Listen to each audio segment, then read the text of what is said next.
Hi, this is Priyanka, and I welcome you all to Srijan Wednesday Webinars.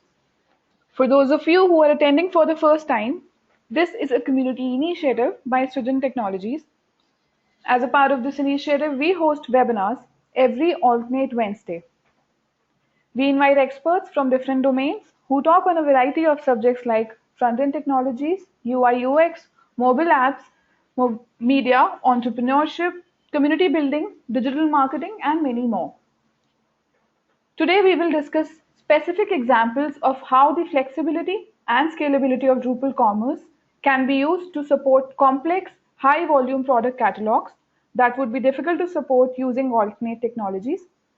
We will access the capabilities of Drupal Commerce and how it stacks up against the other options out there at the low, middle, and high end of the market. We will also give an update on how we believe the Drupal Commerce modules will be improved for their Drupal 8 release. I would request all participants to please type in any questions that you have during the presentation, and we'll take them up in the last 15 minutes of this webinar. I would now like to introduce our speaker for today's webinar. We have with us Chris Rooney.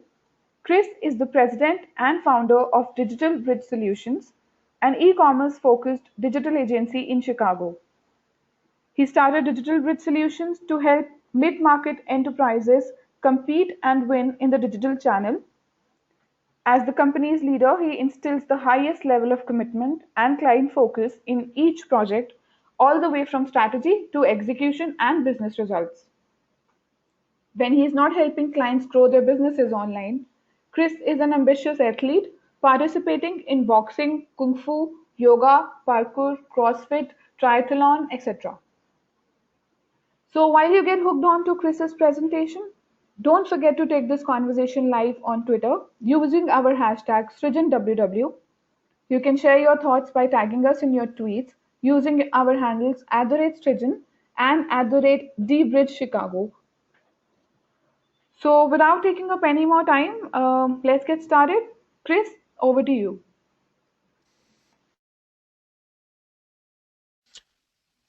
Thank you very much, Priyanka, and thank you for all of us for joining us today on the webinar, whether it be morning, evening, or afternoon where you are.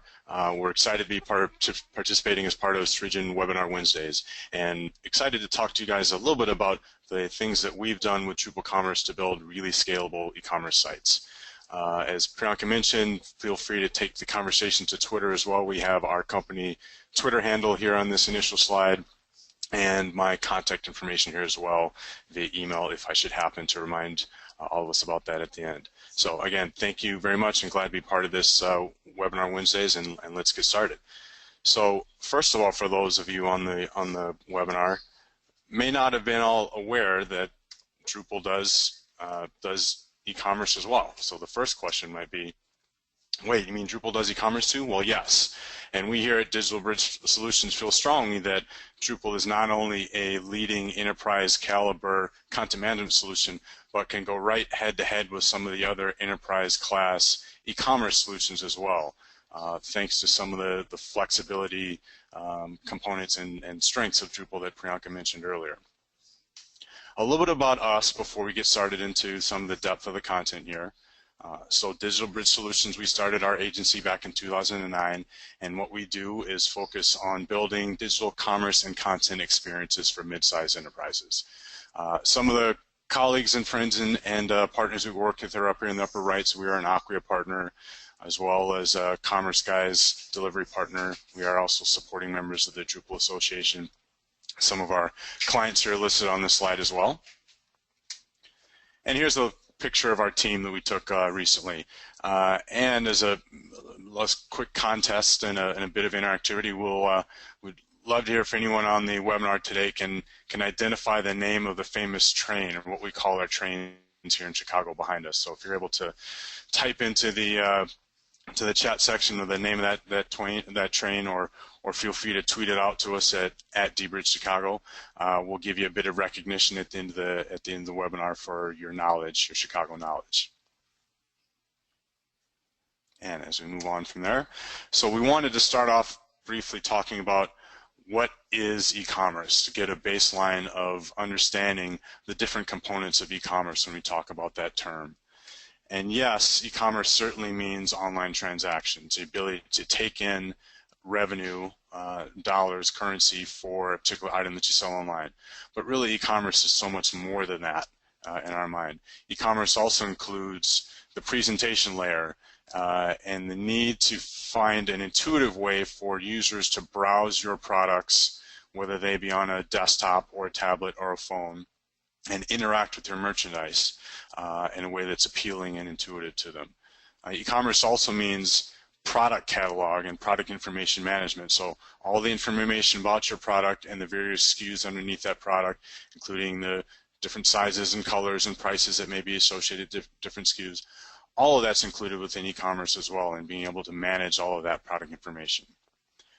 Merchandising. So I've got here a picture of a grocery store and kind of the candy aisle you might see at the end of a grocery store. So this merchandising just means arranging your products in a way that is appealing and makes people want to buy them.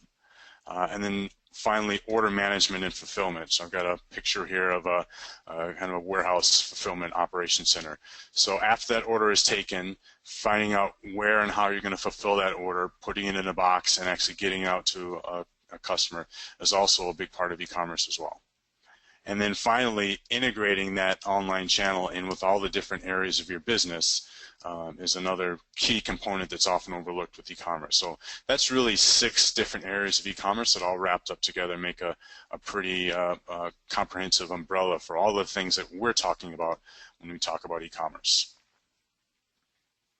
Now let's talk about briefly some of the players in the e-commerce landscape. So I've got here a very simple e-commerce landscape with a non-exhaustive list of some of the providers that you see, from the low end of the spectrum, where companies like PrestaShop and Shopify work with smaller organizations who are just getting started and looking to sell their products online, to larger enterprise platforms in the Oracle and Hybris world on the right end of that spectrum, who are often talking about millions of dollars in licensing and implementation to get an e-commerce store up and running.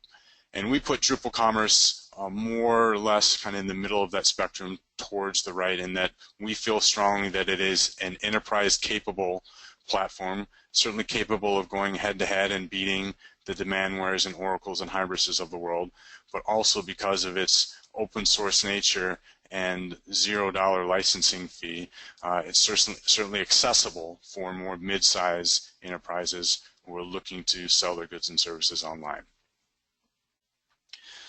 So the reason why we're talking about scalable commerce today is that there's challenges when you're building an e-commerce site and you get to start dealing with really large numbers.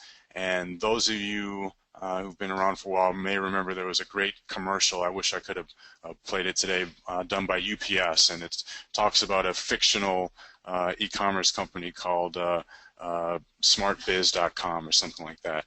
And the commercial itself talks about this company launching their very first website, and everyone's gathered around to get their very first order, and the first order comes through, and everyone celebrates and cheers.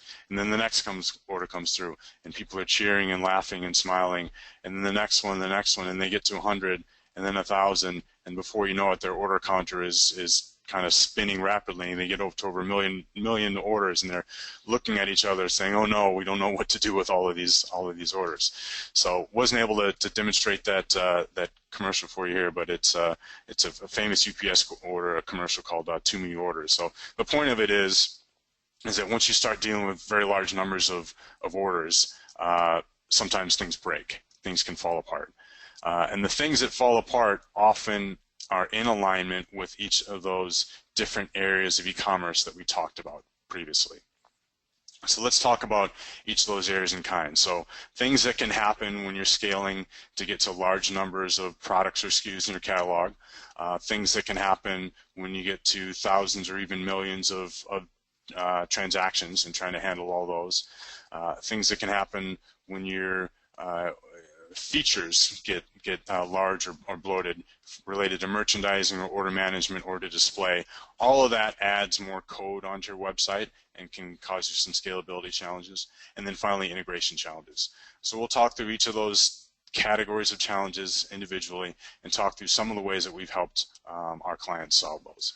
And as Priyanka mentioned, if you have questions along the way about any of those specific examples we reference, feel free to type those into the chat window and we'll address those towards the end.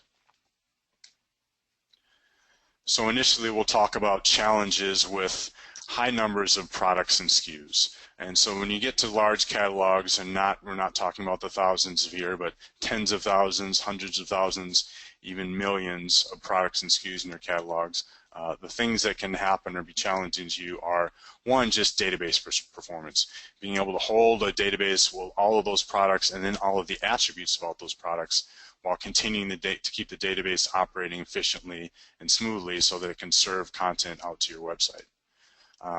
The second issue you can run into is with catalog navigation. So as your product catalog gets larger and larger and you're displaying more and more products in your catalog, it can be difficult to just enable your consumer to easily and intuitively navigate your catalog so they can find the products that they're looking for. This is a problem that's very familiar to those of you who shop on Amazon.com, right? Where they are literally at the point where they're selling almost everything you can find under the world, and they're certainly trying to find ways to scale out their navigation to make it continue to be easy to find things.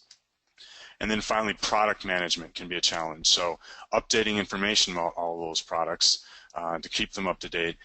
It's easy enough when you have a dozen or a couple hundred products, but when you're talking about millions of products and finding a way to update information about those products at scale can be certainly a challenge.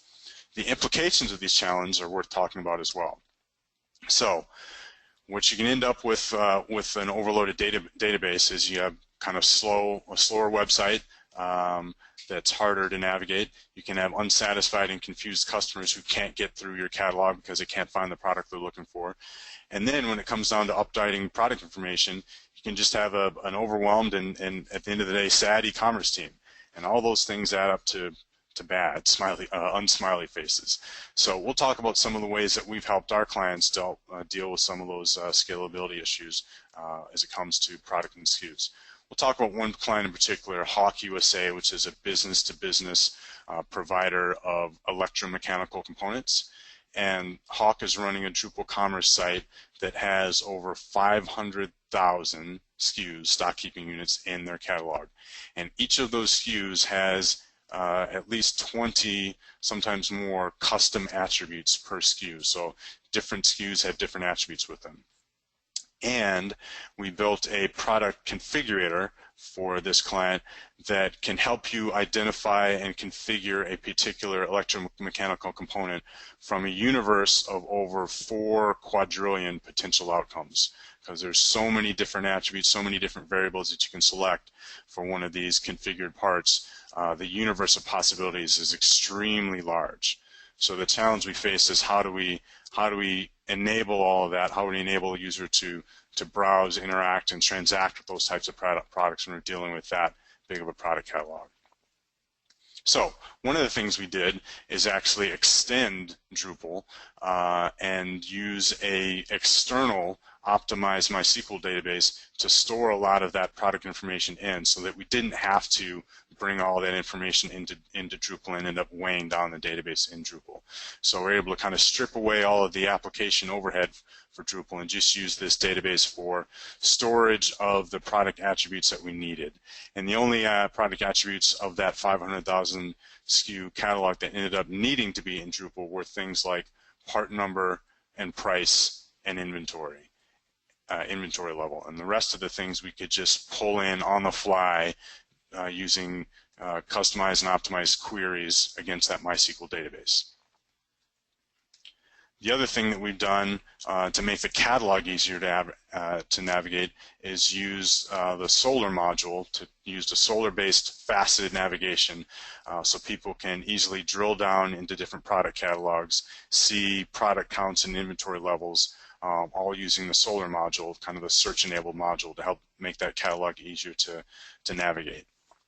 And then finally, for the product management challenge, we decided to leverage the client's ERP system, because that's where they were used to making product updates already to their products. We didn't need to force Drupal's product information management interface upon them. So this is good examples of flexibility, using the flexibility of Drupal to take advantage of other resources to help the entire ecosystem, the entire site, be able to scale up to handle more products efficiently and help people navigate the catalog more efficiently.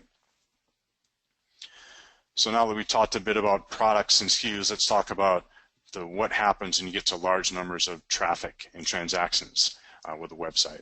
So the challenges there are, one, first of all, infrastructure related. So your web server, your database, if you have millions of people trying to access your site at a time, or millions of people trying to pull up information about a particular product, that can weigh down your web infrastructure, namely at the web server level and the application level and database level as well. The next thing that can happen there is the way people typically try to get around and handle all those high traffic periods is through heavy caching. Right, so people don't necessarily have to hit the application server to pull up a particular web page or get information about a product.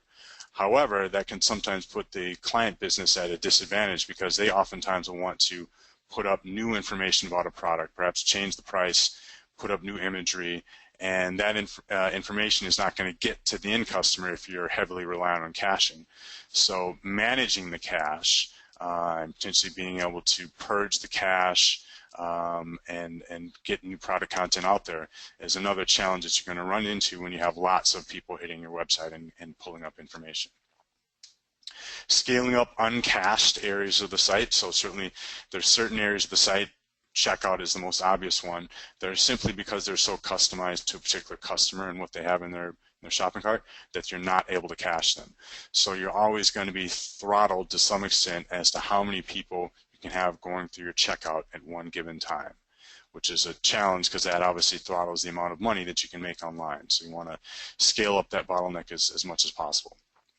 And then finally, change management can be a challenge. So as you're getting ready for an upcoming traffic surge and you need to scale up your infrastructure and get the company itself ready to handle an influx of orders, managing that change and getting everyone on the same page and coordinated can be a real challenge as well.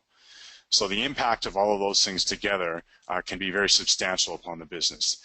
It can mean performance degradation of the site running slower. It can mean outages on the site, and that means money, usually if the site's down, and a very stressed out support team who's under a lot of pressure. Those things mean money, lost money, and those things also mean impact on your team as well. So when outages happen, people often get fired during outages, and that's a bad thing, and certainly a stressful part of managing a high-volume e-commerce site. And people end up just leaving. Sometimes your technical team will get fed up and just leave because they don't want to kind of need to operate under that type of environment. So we'll talk about one of our clients, a consumer products client that has a very seasonal business with a high level of spikiness in their order volume. This particular client does 50% of their annual orders during a 2-month period, during the holiday period of November and December. And they also have periodic kind of promotion-driven traffic surges where their order volume will jump up by a 10,000% increase. So helping that client deal with those performance increases has been a big part of our challenge there. And here's how we did it. So on the infrastructure side, infrastructure performance and scaling up uncached pages, we always try to start off with doing some heavy load testing on the existing environment to see what capacity the existing environment has to manage orders, take orders, and also manage concurrent users. We also instituted load balancing where we can proactively and dynamically direct traffic to different application servers based on their load and distribute some of that traffic. We also helped this client clone their application servers. At one point, to scale up for a particularly large surge, we had dozens, over 50 cloned application servers running in conjunction, all operating off of one database, one optimized database that was the central hub for receiving orders. So that's another great example of Drupal giving you the flexibility to scale up your infrastructure, to clone application servers if necessary, and have them operating in conjunction with each other without needing to undo a whole lot of performance management features that you don't need there. And then finally, on the caching side, there's a number of Drupal modules related to caching, and we used pretty much all of them to help manage the cache and manage caching throughout the seasonal holiday rush for this client, including Redis, Memcache, and Varnish. So those are all caching tools that Drupal developers should be well familiar with. Now let's move on and talk about what happens with features. And by features, we mean things that you're adding to your website to enable a particular piece of functionality, whether that be on the display side, whether that be a merchandising feature, whether that be an order management feature. And the challenge there is relatively simple, and that's just total cost of ownership and supportability or maintainability of all that code, of all those things, those add-ons, those customizations you made for your particular product. So the implications of those challenges are higher support costs, because it costs more, it takes more time to support your code, and then again a stressed out support team because they're just frustrated and not able to handle the maintenance of all the various different customizations you've added onto your site. Those things again tend to cost more money and make people want to leave and make it hard to retain good talent. So let's talk about one of our clients where we've helped add a lot of features to their site without adding a lot of total cost of ownership. And that's Martin Engineering. Martin Engineering is a B2B provider of materials handling equipment for the construction and mining industry. So they help people move stuff out of mines or out of construction equipment and move it into trucks and do that cleanly and safely for the environment. The martinengineering.com website is also a Drupal Commerce site. Interesting enough, it was previously using another e-commerce platform, but we migrated them over to Drupal Commerce, and now they have content and commerce together in one backend platform. The site is multilingual, so the site serves up content to 13 different regions and 12 different languages through integration with a third-party translation provider. The product catalog itself is localized so that different customers in different areas of the world will see a different product assortment, because not all products are sold in every area. And there's quite a number of B2B commerce features enabled as well. So B2B organizations tend to have different price lists for different types of customers. So not all customers get the same price, and those price lists are not necessarily algorithmic, so they can be very customized, configured to particular client. B2B customers also have multiple purchasers who work for one given client. So one given organization that orders from Martin Engineering may have 5 different purchasers that all need to be rolled up to that organization. And B2B purchasers often also want to buy on credit or on payment terms. So they want to be able to buy an item online, not have to transact any money, and then be sent an invoice, which they will pay on payment terms. So all those things are not out-of-the-box features for most commerce platforms and need to be developed specifically for B2B commerce, which is what we did for Martin Engineering. So we'll talk a bit about the way that we've handled the code maintenance and supportability challenge with Martin Engineering. And here's again where the framework for Drupal Commerce helps quite a bit. The fact that there are modules already there to help you do a lot of these things so that you don't have to customize them gets you a lot of the way there when building a very complex e-commerce site. And then finally, the things that the Drupal Commerce modules do not provide, oftentimes those can be found within the community. And one of the real strengths of Drupal, as we all know, is the availability of the over 25,000 different modules, supported modules that can be added on to your particular implementation to meet a specific requirement. And even if that requirement isn't completely met by that module, then you, as the company, have the ability to adapt, customize that module to your own requirements, and then contribute it back to the community to see if other people might be able to benefit from it. So those are some of the ways that we've helped Martin Engineering actually decrease their overall total cost of ownership while increasing the level of capability and functionality they have on their website. And then the last section we'll talk about here when it comes to scaling up e-commerce sites is integrations. And the challenge here is oftentimes what integration method are you going to select? And you often have the decision point of whether or not you're going to use multiple integration methods. Maybe it's web services for some third-party tools, and it's importing comma delimited files for another, and it's a direct API integration for another. Or will you try to enforce one integration method for all of your third-party integrations? And each of those is going to have challenges, right? So if you're using multiple integration methods, your challenges are usually supportability of all those different methods. And if you're using one, then chances are you're trying to force an integration method on another third-party system that probably wasn't built with that integration method in mind. Then, after you've optimized your e-commerce site, a lot of times you may run into problems with the load capacity of other systems. So just because your site is able to handle thousands of concurrent users and able to take hundreds of orders per second doesn't mean that the other sites, the other components that are kind of add-on third-party plugins into your site are equally optimized, and they can slow down your buying experience, ending up with frustrated customers. So the implications there, again, are slow website and then potentially a sad and overwhelmed e-commerce team because they've got all these different integration methods to try and maintain. And again, that just tends to make people sad.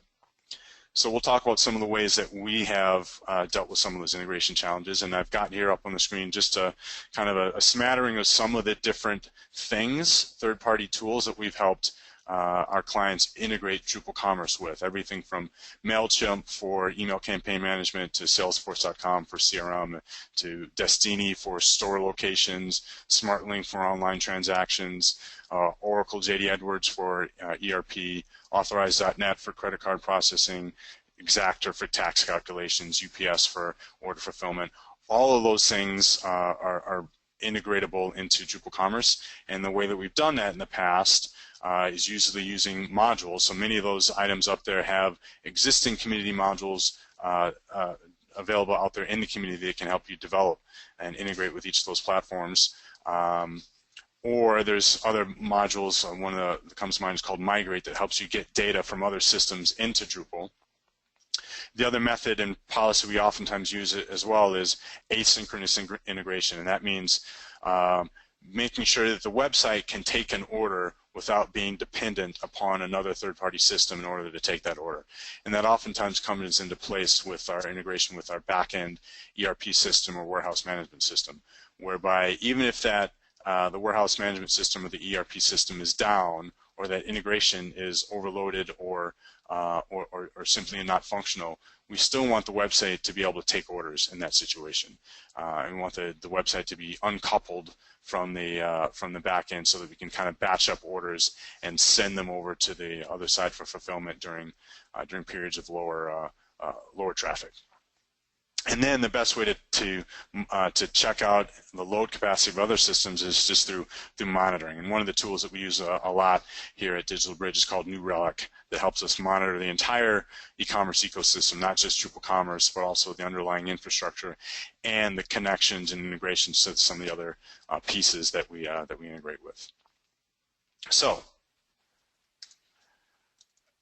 have a bit of a summary slide here talking about the ways that Drupal Commerce can help you scale up, and the four kind of big things to summarize that are good about Drupal Commerce and make it a core component of your commerce ecosystem. And one is the whole concept of foundation versus product. And a lot of times Drupal will be critiqued for not being a full out-of-box product per se. And then when you're building a high-volume commerce site, that's actually a good thing. That's actually a good thing that you can start off with a foundation and then build your specific house that meets your specific requirements on top of that foundation without, like the picture on the right indicates, having a house that kind of comes out of the box predefined, and let's say the house may accommodate 7 people, but what if you have a party and you're inviting 70 people over? How are you gonna modify or change that house? And Drupal gives you the ability to do that, whereas with another commerce platform, you might have to undo, customize, or even break some core components in order to enable it to scale up. So the fact that Drupal Commerce is a platform or foundation is a big part of its ability and why it helps you scale up to build e-commerce sites. The other thing is that Drupal it plays well with others. We've got an album cover here from a American band called the White Tide Group, but I like the picture because it depicts how Drupal can be a component of your e-commerce infrastructure, but Drupal isn't greedy. It doesn't have to be the central hub. And if you need to do some processing or data storage outside of Drupal, that's okay. The flexibility of Drupal allows you to do that and allows you to still integrate with third-party systems or bring data into Drupal without causing major complications. The ability of the community to offer useful modules is another key component that gets talked a lot about with Drupal, and I'm using the Legos here as a metaphor for the ability to plug in particular modules and build whatever it is that you want or need. So the ability to download a module and kind of put it on top of your website and use these building blocks to build something that's very specific to your requirements is a key component of Drupal's ability to help you scale up an e-commerce site. And I think all of those things really add up to one conclusion, and that Drupal Commerce helps you scale because it allows you to be the builder. And those of you who aren't from the United States may not recognize this character, but this is Bob the Builder, and this is you. This is the organization or the architect behind this. It means you are empowered to build something that's highly unique, highly adjusted to your specific requirements, but isn't relying on a lot of custom development, but instead relies on these Lego building blocks to help you build something that's very purpose-driven, purpose-built for your specific requirement, for your specific scaling challenges. And that's one of the great things about Drupal, is the ability to create a site that is highly supportable, doesn't rely on a lot of custom code, but is nevertheless very specifically optimized for your particular situation and requirement. So, you might be asking, those of you who are familiar with the Drupal community, what about all of this we're hearing about Drupal 8 and the impending release of Drupal 8, and what does that mean for Drupal Commerce? Well, we've got good news to share here, so certainly not to worry. One of the great things that's already in process right now is that all of the Drupal Commerce modules now are currently being worked on and being ported over to Drupal 8. So we would anticipate there will only be a couple of months lag between the general release of Drupal 8 and the availability of those Drupal Commerce modules, which is great. Another great thing about Drupal 8 is the new code development framework that it will be based on, Symfony, actually enables a cleaner and more efficient protocol for developing modules, which is great for commerce modules. There will be improved out-of-the-box page caching in Drupal 8 because of the componentized way that Drupal will deliver and construct pages. It's great. It's going to help pages get loaded faster, and it's going to help the out-of-the-box caching and functionality, which is for a commerce site extremely important, especially when you're dealing with high levels of volume. And then finally, for those of you who are doing multi-regional global commerce, there will now be multilingual and multi-currency capabilities now included within the core Drupal Commerce modules. You don't have to add those on as extras. That's a great thing for multinational corporations looking to leverage Drupal Commerce. So, a bit of a conclusion and summary as we wrap up our time here, and then we'll turn it over to Q&A in just a couple minutes here. So we have some advice here for Drupalists in the audience who are considering building Drupal Commerce sites and may not have a lot of Drupal Commerce or commerce experience. One thing is that all of your existing knowledge about Drupal is going to help you build commerce sites. One, because Drupal is very powerful and flexible, as we talked about. It does require some additional thinking and planning in your data model, which should be the start of any project, any Drupal project, whether it's commerce or not. But certainly problems with your data model can cause you more headache later on down the line with a commerce project, I would argue even more so than a content project. So certainly being smart about your content and your content types up front will help you build commerce sites. And then your content best practices can also be applied to e-commerce. So everything that was new, that was good, and smart about building content sites with Drupal are also smart and good about building Drupal commerce sites. However, a note of caution as well, e-commerce is hard. And as we talked about previously, performance and site availability really matter. If the website goes down, that usually means the client is losing money, and that makes people really upset. And as we talked before, oftentimes people can lose their jobs over that. So it's certainly a high stakes, high stress environment. There are more security and compliance related issues, PCI compliance and security over credit cards and passwords is very serious business in e-commerce and tends to be a larger component of these types of projects. And then responsive design can be more complex when you're selling something and merchandising something online as well. It's not just as simple as taking content and sizing it down to a smaller screen, but making an order checkout process intuitive on a small screen on a phone can be a real challenge. So some extra thinking is required around responsive design when you're doing a commerce project. We have a bit of advice for organizations as well who are considering Drupal or considering large commerce projects and wondering what the right tool for them could be.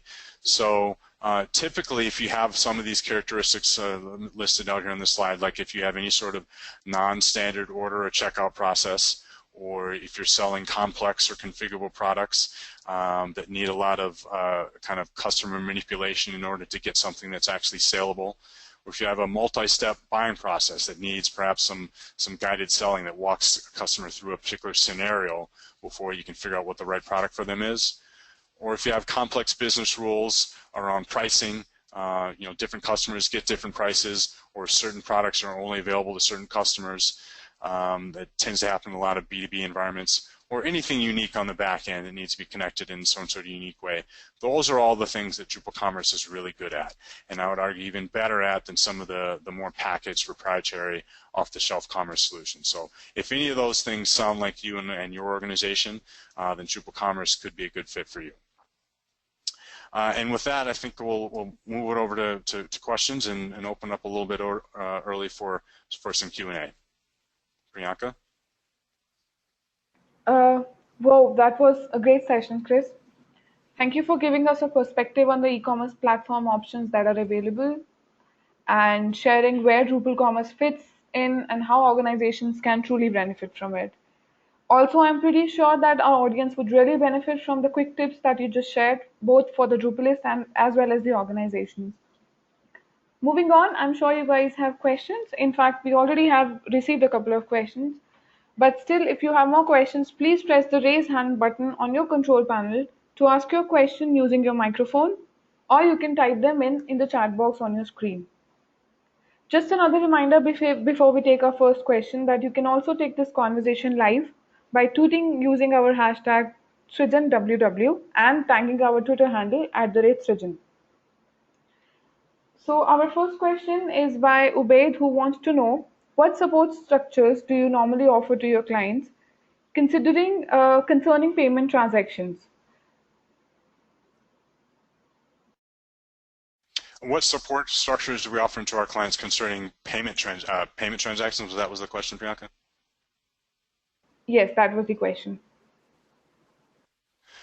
Well, so I guess I'll take that in a couple components. So we typically offer ongoing hosting and support and maintenance to our clients through a couple of different packages. So obviously, as you know, in the Drupal community, there are updates, security patches applied to modules all the time, and those need to be manually tested before they're applied to a particular site to make sure that it didn't break anything on the site. We also offer kind of retainer-based agreements to our clients who need ongoing development on their site to make sure that it's maybe make some enhancements to the site or to get it ready for a holiday period. When it comes down to supporting an individual transaction, though, oftentimes that requires us to interact directly with a payment processing provider, whether it be authorized.net or PayPal or CyberSource or any of the other payment providers we work with. And if there's anything we need to troubleshoot related to that particular integration, we often do that type of work on behalf of our clients under the guise of any of those support constructs that I just described. So hopefully that answers the question. All right, thanks. Obaid, if you have a follow-up question, please feel free to type in. Meanwhile, we'll quickly take up our next question, which is by Satrajit, who wants to know, can you specify some business use cases for where these caching options were useful? So he's mentioned 3 caching options: Redis, Memcache, and Varnish.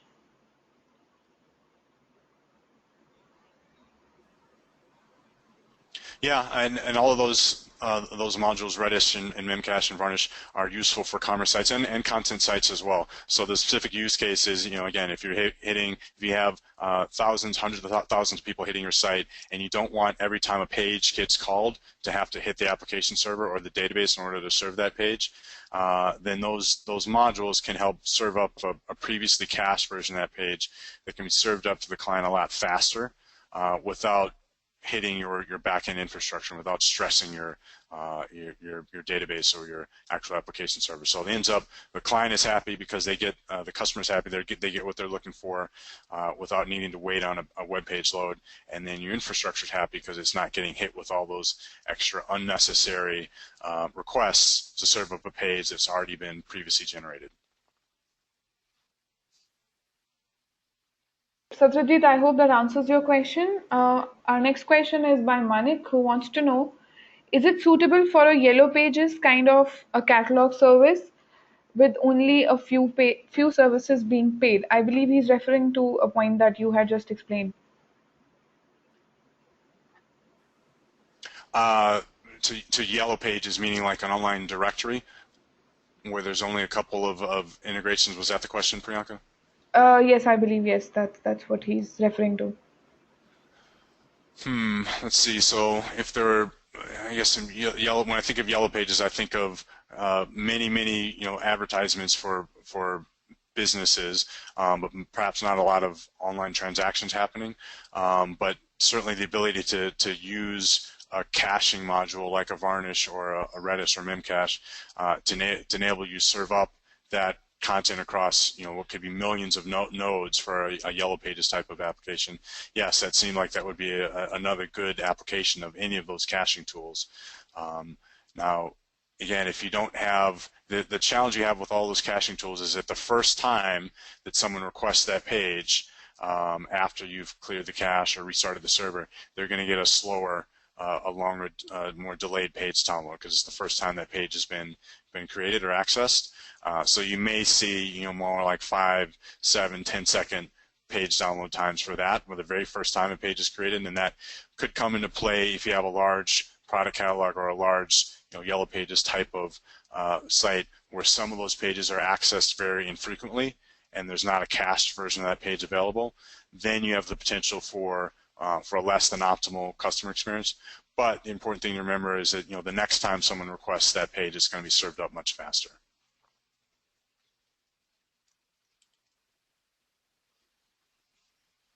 Okay, so we have just come on to our last question. I would request everyone who still has questions to please type them in so we can just quickly take them up before we close this webinar. Our last question is again by Obaid, who wants to know, do you have a dedicated support cell for that to work with payment gateways? I believe it is in reference to his previous questions. The first question, yeah. Yeah, so we certainly do have a dedicated support staff on team, but no one specialized to work on payment issues in particular. So all of our support engineers are required to look into and investigate a multitude of e-commerce issues, whether it be payment related or integration related or something related to Drupal itself. But yeah, certainly if there's something related to a more specific question related to diagnosing or supporting a particular gateway-related issue, I'd be happy to take up an email or correspondence with you and help you solve your problem. So certainly my email is listed here, and then be happy to investigate that in more detail.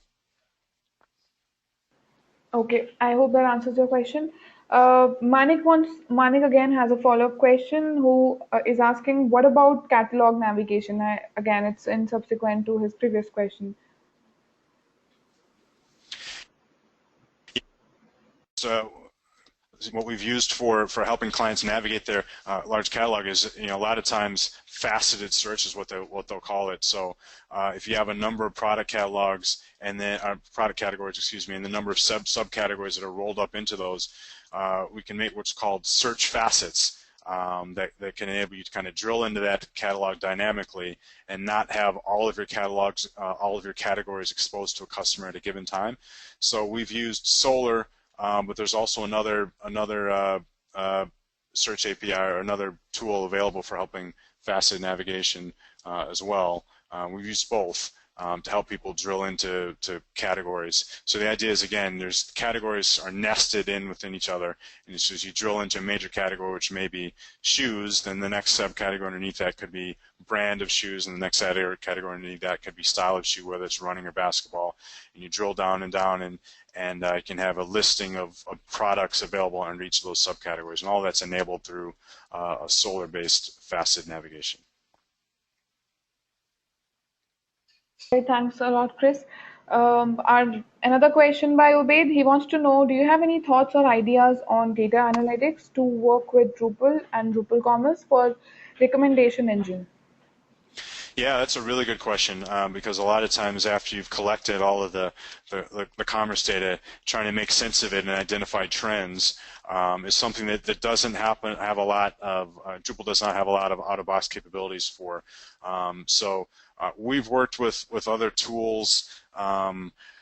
ClickView is another kind of third-party data analytics and kind of data visualization tool that we worked sometimes with, helping clients analyze their data after the fact, analyze their order data. Because ideally, yes, you want to take a look into your reports and see what product are selling the most and where they're generating the most sales. So that's, again, another example where Drupal plays well with others, and that it's easy to export data out of Drupal into another reporting system or into a reporting database that you're going to use for some of those third-party reports.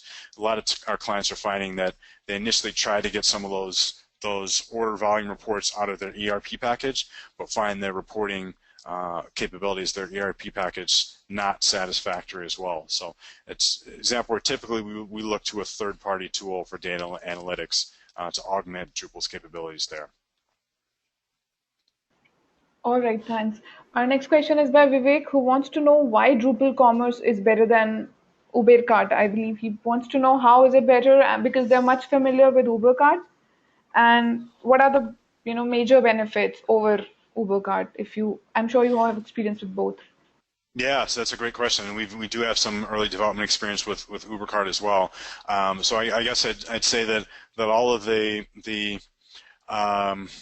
design intelligence and kind of engineering horsepower behind Ubercart has now been directed towards Drupal Commerce, right? And so Drupal Commerce is more supported by kind of the top tier product engineers, and just more pervasive now. I believe there's now 30,000 plus live Drupal Commerce sites out there. So from the standpoint of just future product roadmap, and the ability to add on more kind of value-added features, it would be my personal opinion that Drupal Commerce is just more of a strong platform with a more viable community, where more support is available than Ubercart is at this point. But certainly, yeah, Ubercart was a great product, and we do have some experience there. But I think going forward, we're certainly committed to Drupal Commerce for all those reasons related to the community and ongoing supportability of the product and product roadmap.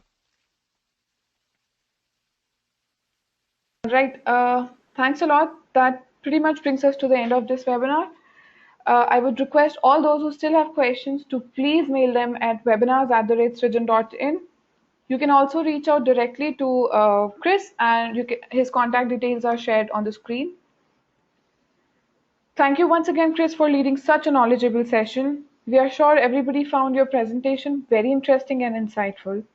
A big thank you to all the attendees for joining us today. You all have been a great audience. Before we close, I would also like to announce that our next webinar is on Drupal for Enterprises, which would be hosted on 16th of September and would be led by Shamala Rajaram, VP of Social Business Solutions at Unimity Solutions, a software development and IT consultancy services organization. For registrations and more details, you will be getting a mail from our side. So stay tuned and thank you again for joining us today.